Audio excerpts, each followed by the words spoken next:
समय की जो प्रेसिंग इशू थी इंडिगो, हमने देखा एक मेजर क्राइसिस हुआ। India's aviation sector is suffering from a monopolistic situation. और 70% of India's aviation sector is controlled by Indigo. Commercial airlines Indigo उड़ाता है कि अगर एक Indigo फेल होता है, बंद होती है, तो उसकी एक बार्गेनिंग पावर, या मैं थोड़ी क्रूड लैंग्वेज में कहूँ तो ब्लैकमेलिंग पावर इतनी बढ़ जाती है कि वो सरकार को या DGCA को भी अपनी घुटनों पे ला खड़ी कर ली। सर, आपने एक और जो मुद्दा उठाया है वो है गिग वर्कर्स का। इसमें आपने बोला है कि ये 10 मिनट में डिलीवरी वाला सिस्टम खत्म होना चाहिए। They are not robots. Delivery boys, Blinkit और जेप्टो के राइडर्स, ओला उबर के ड्राइवर्स, ये तमाम लोग जो हैं, ये एक ऐसी वर्कफोर्स है जिसके आधार पे ये तमाम बड़ी बड़ी कंपनियां यूनिकॉर्न्स बन गई। आज सबसे बड़ा उन्हें प्रॉब्लम फेस करनी पड़ती है ये 10 मिनट की डिलीवरी का जो जुल्म है उन पर।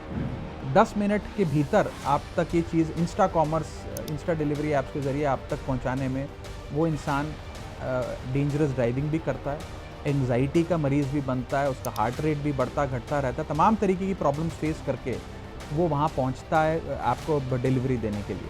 और 1 मिनट भी अगर डिले हो जाए तो ऐप लॉग आउट करने का डर होता है, इंसेंटिव कटने का डर होता है, और कस्टमर से भी बहुत बार देखते हैं कि वो डांट खाता है। पॉलिटिशियंस के लिए एआई का क्या यूज़ है ये बताइए। पॉलिटिशियंस के लिए भी बहुत ज़रूरी है। क्या यूज़ क्या है? पार्लियामेंट की स्पीच बहुत लोग लिखते हैं चैट से, तो आपको लगता है कि लोग एआई यूज़ कर रहे हैं स्पीचेस में? अब मैं उस पर कमेंट नहीं करना चाहता, मैं तो नहीं करता। तो आपका सुझाव ये है कि हर इंडियन के पास फ्री एक प्लेटफॉर्म होना चाहिए जो इंडिया में बना हुआ हो, एआई टूल हो जिसका वो एक्सेस कर, और ये सिर्फ जेनजी के लिए नहीं है। अगर हम एनुअल हेल्थ चेकअप इस देश के हर नागरिक को बतौर लीगल राइट दें, तो मुझे लगता है ये तमाम जो एडवर्सिटीज़ हैं इनको रोका जा सकता है।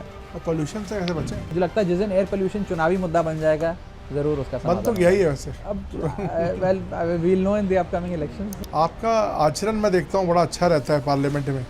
पुराने वीपी के साथ आपकी हुई, अब नए के साथ भी आपका कैसा इक्वेशन कैसा है? पुराने वाइस प्रेसिडेंट के साथ तो रिश्ता खट्टा और मीठा दोनों रहा।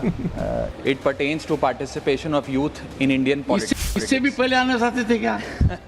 इनके साथ नए वालों के साथ मीठा ही है और मीठा ही बना रहे। टोल पे आपको इतना टोल देने में दिक्कत क्यों रही है? आप तो you are a wealthy man. हम गाड़ी जब खरीदते हैं तो रोड इंफ्रास्ट्रक्चर सेस देते हैं, जब पेट्रोल भरवाते हो उस पर भी रोड और इंफ्रास्ट्रक्चर सेस देते हो सड़क बनाने के लिए, अलग से आपसे पैसा लिया जाता है, फिर टोल टैक्स भी लिया जाता है। एक फाइनेंशियल ईयर में we are collectively, we as Indians are going to pay 80,000 crore.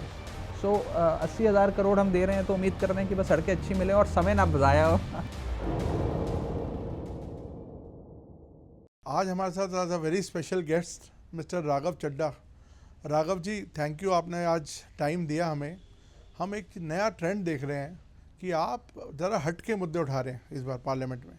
कभी आप गिग वर्कर्स की बात कर रहे हैं, एआई की बात कर रहे हैं, तो क्या ये कोई नया आपने स्ट्रैटेजी अपनाई है पॉलिटिकल, या क्या रीज़न है? तो मैं अपना इंटरव्यू शुरुआत पहले ही, इस समय की जो प्रेसिंग इशू थी इंडिगो, हमने देखा एक मेजर क्राइसिस हुआ। इसको आप किस तरह से एनालाइज करते हैं? मैंने जब मैं रिसर्च कर रहा देखा आपने पहले भी ये मुद्दा उठाया है तकरीबन 1 साल पहले। तो राघव, थोड़ा बताओ कि एक तो बताइए कि क्या ये प्रॉब्लम को आप कैसे एनालाइज करते हैं और क्या इसका सॉल्यूशन हो सकता है? देखिए, मेरी पहले तो कोशिश ये रही है कि जो लोगों से जुड़े मुद्दे हैं वही उठाऊं, और अक्सर मैंने वो मुद्दे उठाने की कोशिश करी है जो मैंने लाइफ में खुद फेस किए हैं, आइदर डायरेक्टली और इनडायरेक्टली उनको महसूस किया है। वो परेशानियाँ जो देश का आम आदमी भी महसूस करता है, वो हाउस में रखने की कोशिश करी कि सरकार तक मेरी बात पहुँचे। आपने एविएशन सेक्टर की बात करी।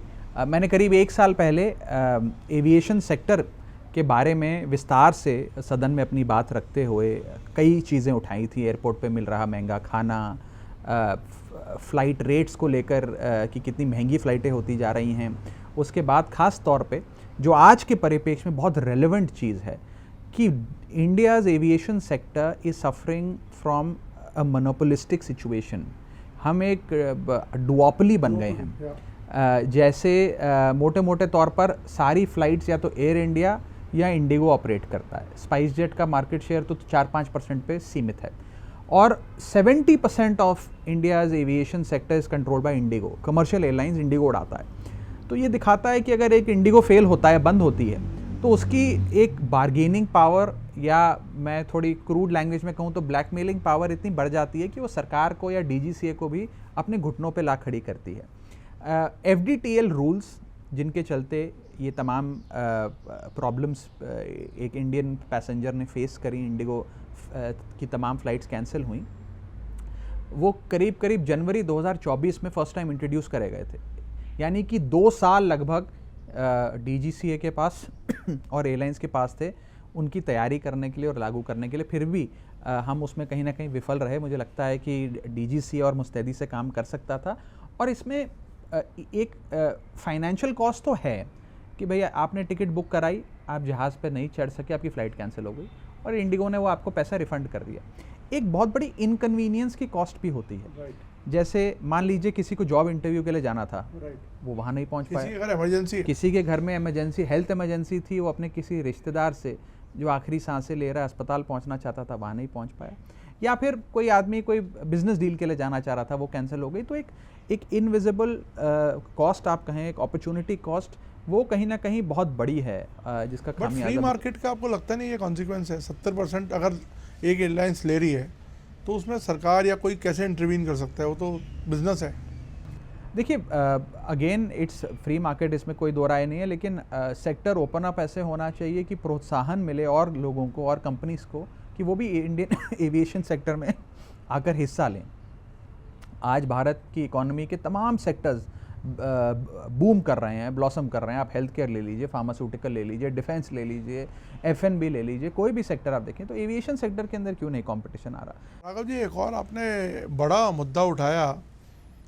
आज हम पॉलिटिकल इश्यूज पे तो बात नहीं कर रहे, लेकिन मैं ये बोल रहा हूँ कि AI जो एक बज़वर्ड है इस समय वर्ल्ड में, आपने इसको चूज़ क्यों किया? कि आप जेन ज़ी के साथ कनेक्ट होना चाहते हैं क्या? देखिए, मैं खुद यूज़ करता हूँ तमाम तरीके के AI softwares, generative AI tools, LLMs। मुझे कहीं ना कहीं इसमें ऐसा एक लग रहा है कि आपकी कोई स्ट्रैटेजी है ये। नहीं, कोई स्ट्रैटेजी नहीं है। मेरा अपना ये मानना है कि अगर आने वाला युग AI द्वारा निर्धारित होगा, और जहां मेक इन इंडिया की बात करते हैं वहां मेक AI इन इंडिया की बात करनी बहुत ज़रूरी है। वही देश ग्लोबल सुपर पावर बनेगा अगले दशक की, जिसके पास AI की ताकत होगी। आज हम जितने भी LLMs यूज़ करते हैं, जनरेटिव AI टूल्स यूज़ करते हैं, ChatGPT, Gemini, Claude, Grok, Perplexity, ये सारे जो टूल्स हैं ये सारे विदेशी टूल्स हैं। कोई सिलिकॉन वैली से चल रहा है तो कोई कहीं से चल रहा है।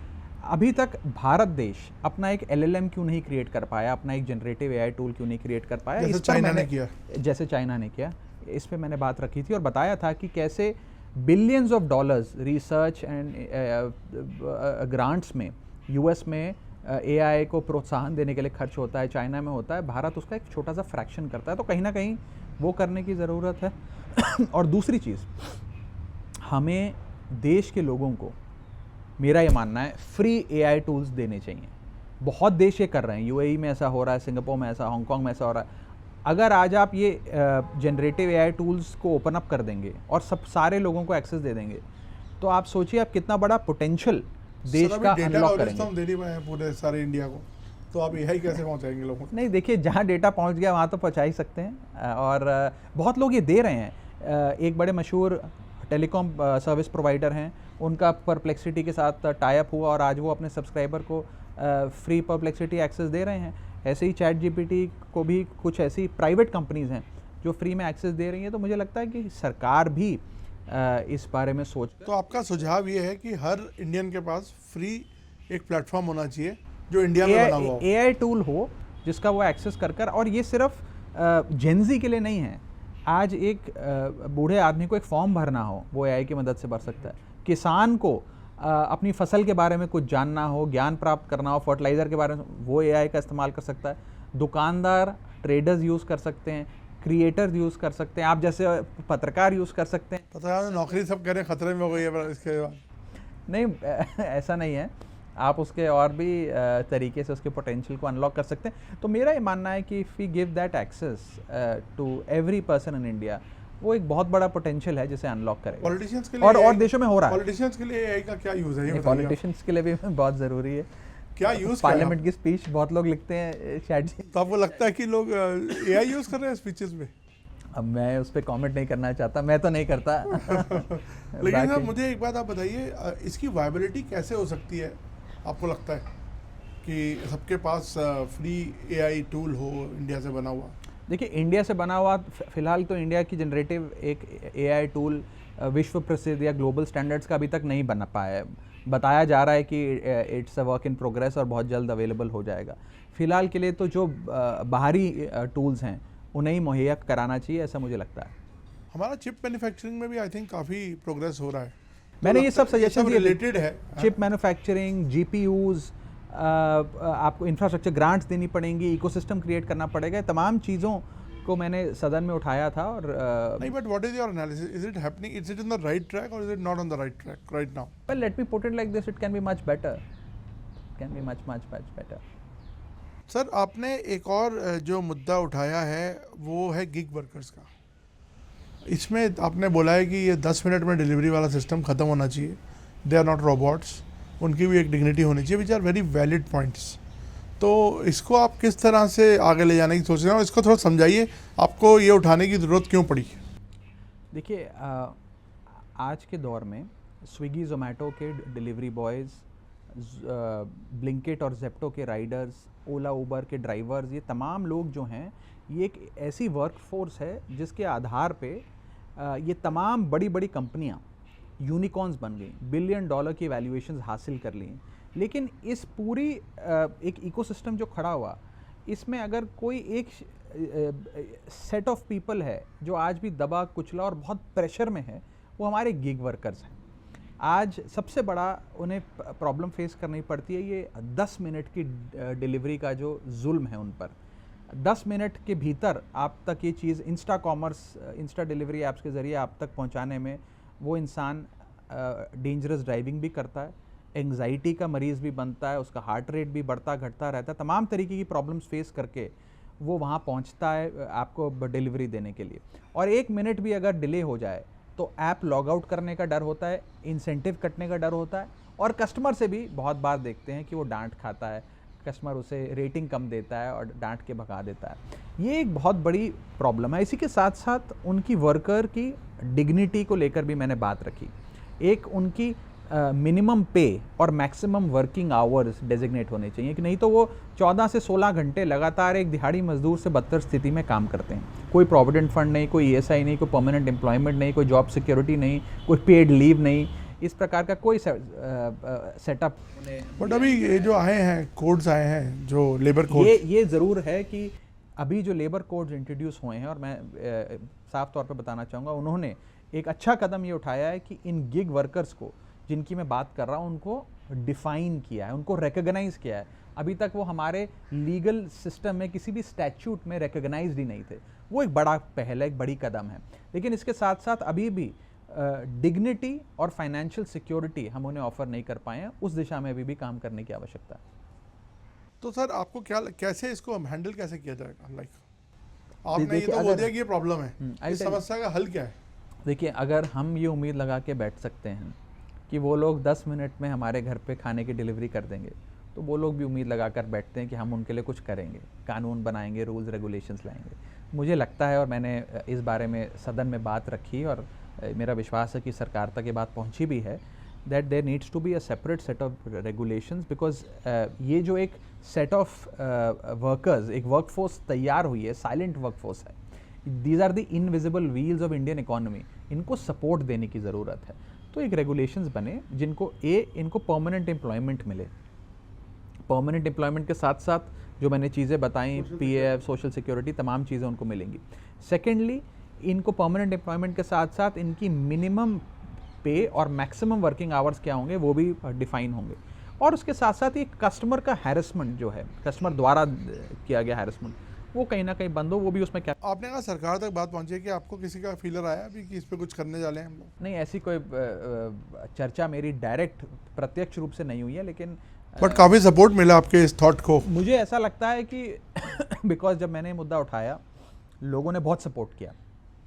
सोशल मीडिया पे, सोशल मीडिया के कुछ बाहर भी बताएंगे जो किस किस ने आपके इस पे अब नाम लेना ठीक नहीं है, लेकिन बहुत लोगों ने, बहुत बड़े बड़े लोगों ने इसको इस मेरे थॉट को एंडोर्स किया, मेरी इस मांग को सपोर्ट किया, and not merely from the political world, outside of the political world भी राइट। बहुत लोगों ने इसको मैंने देखा support किया। पूरा ये वायरल रहा, काफ़ी मैसेजिंग बहुत क्लियर थी इसमें। अब लोगों को पसंद आया क्योंकि मुझे लगता है मैंने लोगों का मुद्दा उठाया है, और ये मेरा मानना है कि इस पर कुछ कदम उठाया जाएगा। मुझे याद आता है कि जब मैंने करीब 1 साल पहले एयरपोर्ट पर मिल रहे महंगे खाने की बात करी थी, तो उसके बाद उड़ान यात्री कैफ़े नाम की एक सब्सिडाइज्ड फूड देने वाली कैंटीन एक पायलट प्रोजेक्ट की तरह कुछ एयरपोर्ट्स पर खोली गई, आज भी चल रही है कुछ एयरपोर्ट्स पर। तो वो एक पहल थी, तो मुझे उम्मीद है कि शायद इस माध्यम से भी जो चीज़ मैंने उठाई है गिग वर्कर्स की, उस पर भी काम होगा, और लेबर कोड्स में उसे वैसे ही as we just discuss they have been recognised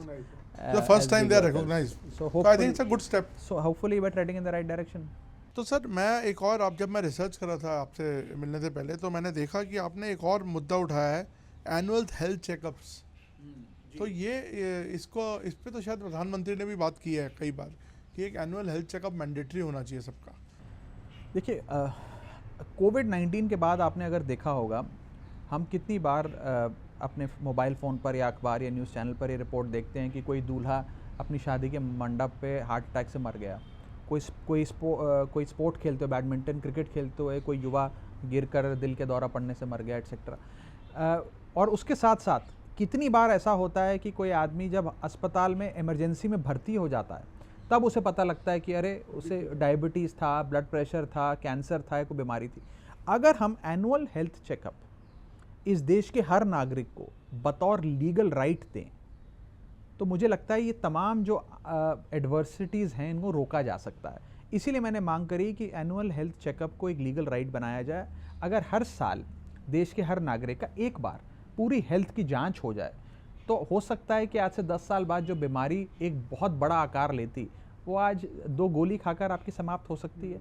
इसलिए कॉस्ट ऑफ लाइफ, जो विदेशों में तो कॉस्ट ऑफ लाइफ की बहुत वैल्यू होती है, वहाँ तो सरकारें फ़ोन कर आपको याद दिलाती हैं कि आपका एनुअल हेल्थ चेकअप आज होना है, सोमवार को पहुँचिए अस्पताल और जाकर जांच कराइए, हमने अपॉइंटमेंट ले दी है। कुछ उस प्रकार का मैकेनिज्म बनना चाहिए where every Indian should have an access to annual health checkup. और पोल्यूशन से कैसे बचें? देखिए, पोल्यूशन से तो मेरा खुद का गला ख़राब है, मैं कई बार खांस रहा हूँ आपसे चर्चा करते हुए। Pollution is a menace. It's a very big problem, and I think we are all suffering in this gas chamber. It's a grave health crisis, and it is not merely a state issue. It is not कि हम दिल्ली में बैठे हैं तो दिल्ली में हवा ख़राब है, कि हरियाणा में या पंजाब में। It's a North India issue. We need a North India solution for this.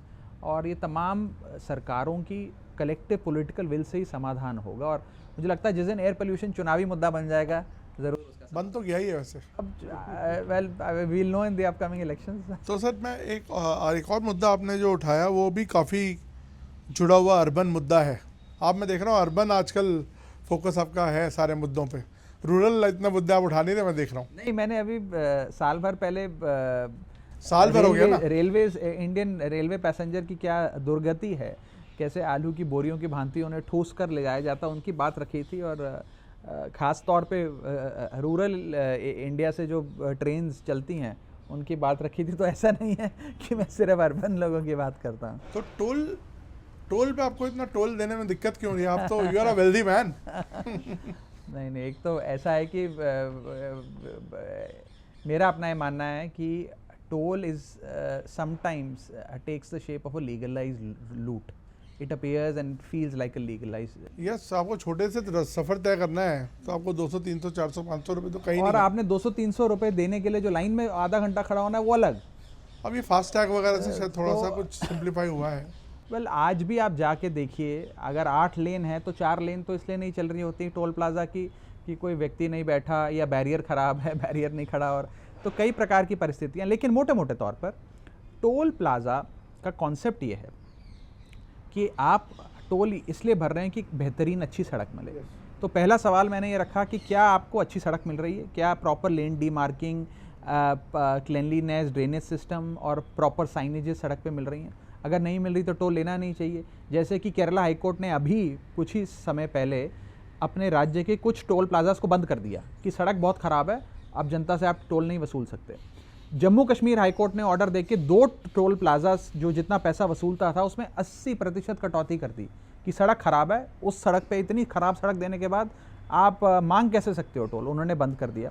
तो एक तो सड़क अच्छी होनी चाहिए, और दूसरी सबसे बड़ी बात यह है कि हम गाड़ी जब खरीदते हैं तो रोड इंफ्रास्ट्रक्चर सेस देते हैं, जब पेट्रोल भरवाते हो उस पर भी रोड और इंफ्रास्ट्रक्चर सेस देते हो, सड़क बनाने के लिए अलग से आपसे पैसा लिया जाता है, फिर टोल टैक्स भी लिया जाता है। अच्छा, टोल टैक्स आप ले रहे हैं, समझ में आता है कि बहुत महंगा प्रोजेक्ट है और आप बीओटी मॉडल्स पे सरकार पीपीपी पार्टिसिपेशन से बनाती है सड़क, इसमें अच्छा मॉडल है, बननी चाहिए।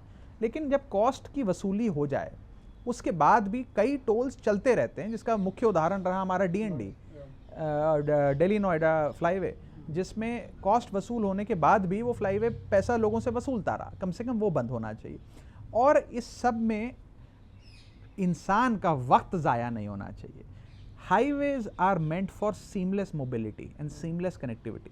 आप अच्छी रफ्तार से गाड़ी चलाकर टोल प्लाजा पे पहुंचकर अपना आधा घंटा बर्बाद करें, ये कहीं आपने गडकरी जी को ये डायरेक्टली बोला कभी?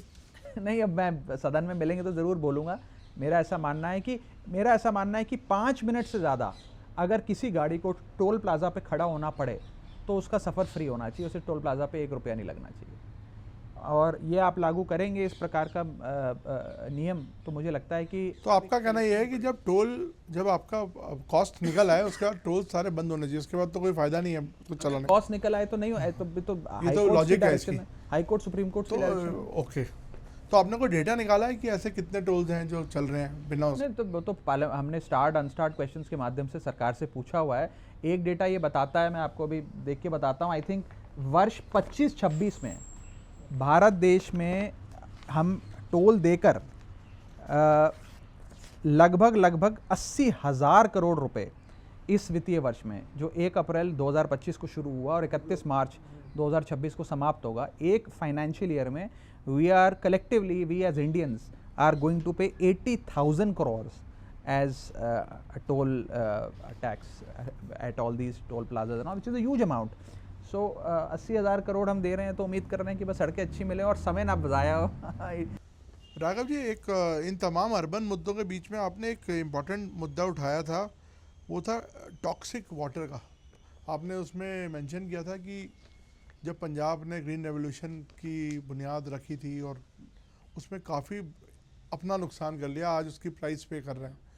और आपने इनफैक्ट एक मेंशन किया था एक ट्रेन का, जो वहाँ से राजस्थान जाती है, उसे कैंसर ट्रेन लोग बोलते हैं। तो आप बताएं इसके बारे में, ये मुद्दा कभी मेन स्ट्रीम में इतना आया नहीं है, तो मैं जानना चाहता हूँ। देखिए, पंजाब वो सूबा जिसका नाम ही 5 दरियाओं पे, 5 नदियों पे पड़ा, पंज प्लस आब, पंजाब। पंज मीन्स 5 एंड आब मीन्स रिवर, 5 रिवर्स वाला, नदियों वाला सूबा पंजाब आज सबसे बड़ी कोई प्रॉब्लम अगर फेस कर रहा है तो पानी को लेकर कर रहा है। अभी भारत सरकार का ग्राउंड वाटर क्वालिटी असेसमेंट का सर्वे आया, जिसने बताया कि देश भर में अगर सबसे ज़्यादा पल्यूटेड वाटर किसी स्टेट में है तो वो पंजाब में है, और उस इम्प्योरिटी में कोई डर्ट या कोई कीचड़ वो नहीं है।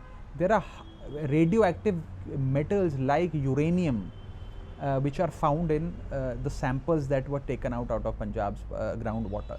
इतनी बुरी हालत पंजाब के पानी की है। दूसरा, because of पैडी कल्टिवेशन, क्योंकि हम धान की खेती करता है पंजाब, क्योंकि धान की खेती करने के लिए भारत सरकार द्वारा पंजाब को डेजिग्नेट किया गया एक दौर में जब देश में अकाल था, अनाज की कमी थी। धान की खेती के चलते पंजाब का वाटर टेबल और ग्राउंड वाटर और नीचे चला गया। आपको जान के अचंभा होगा कि एक ultimate final produce of 1 kg rice में 5,000 लीटर पानी लगता है। तो पंजाब का ग्राउंड वाटर इतना नीचे चला गया है कि आज 300-400 फीट पर भी पानी नहीं मिलता। तो ये 2 मुद्दे मैंने पंजाब के रखे, एंड बिकॉज ग्रीन रेवोल्यूशन के दौर से पंजाब ने देश का पेट पालने का बेड़ा उठाया, उसके चलते एक्सेस यूज़ ऑफ फर्टिलाइज़र भी हुआ और तमाम तरीके की चीज़ें इस्तेमाल हुई, जिसके चलते आज पंजाब का पानी इतना दूषित हो गया कि लोगों को बीमारियां हो रही हैं। जो बच्चे भी कई जगहों पे हम देखते हैं, ख़ास तौर पे जो हमारा मालवा बेल्ट है, भटिंडा, संगरूर, बरनाला, फिर ये वाली जो बेल्ट है, इस बेल्ट में डिसेबिलिटी के साथ बच्चे पैदा होते हैं। Cancer is becoming one of the most prevalent diseases in Punjab. In fact एक ट्रेन चलती है भटिंडा से बीकानेर रात को 9:30 बजे। उस ट्रेन को, उस ट्रेन नंबर से कोई नहीं जानता, उस ट्रेन को लोग कैंसर ट्रेन के नाम से जानते हैं, क्योंकि भटिंडा से बीकानेर उस ट्रेन के अंदर ना ट्रेडर, ना श्रद्धालु, ना डिवोटीज, ना कोई आम जनता जाती है। सिर्फ मरीज़ 9:30 बजे वाली उस ट्रेन में लद के जाते हैं और वहाँ जाकर, वहाँ एक कैंसर हॉस्पिटल है बीकानेर के पास, वहाँ जाकर इलाज कराते हैं। तो ये स्थिति पंजाब के पानी की है। तो मैंने यही मांग रखी थी इस बारे में।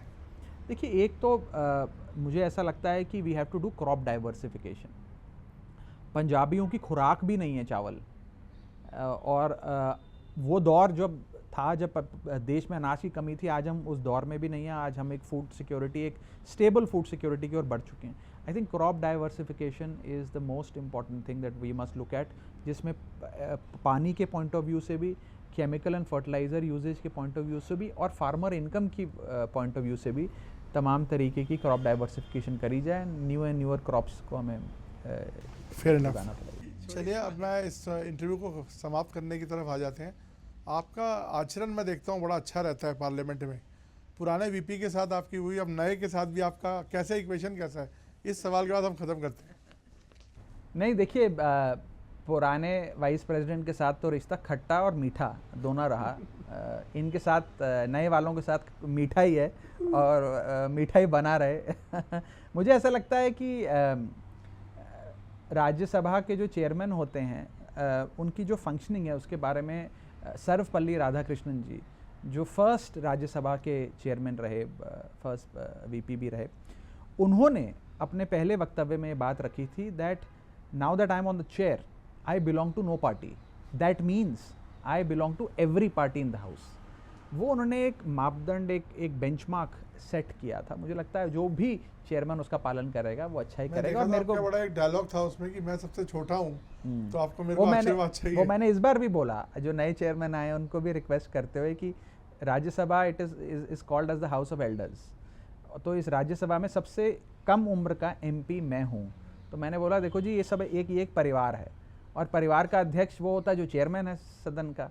तो जो परिवार का सबसे बड़ा होता है, वो परिवार के सबसे छोटे को शैतानी करने का मौका भी देता है और बोलने का मौका भी देता है और प्यार और स्नेह भी करता है। तो मैं उम्मीद करता हूँ कि आपका विशेष स्नेह मेरे प्रति रहे। चलिए, धन्यवाद सर। अभी तो हमने इस बार सिर्फ पार्लियामेंट्री मुद्दों में बात की, फिर आगे कभी आपसे पॉलिटिकल इंटरव्यू करेंगे, बहुत जल्द करेंगे। Thank you so much. Thank you.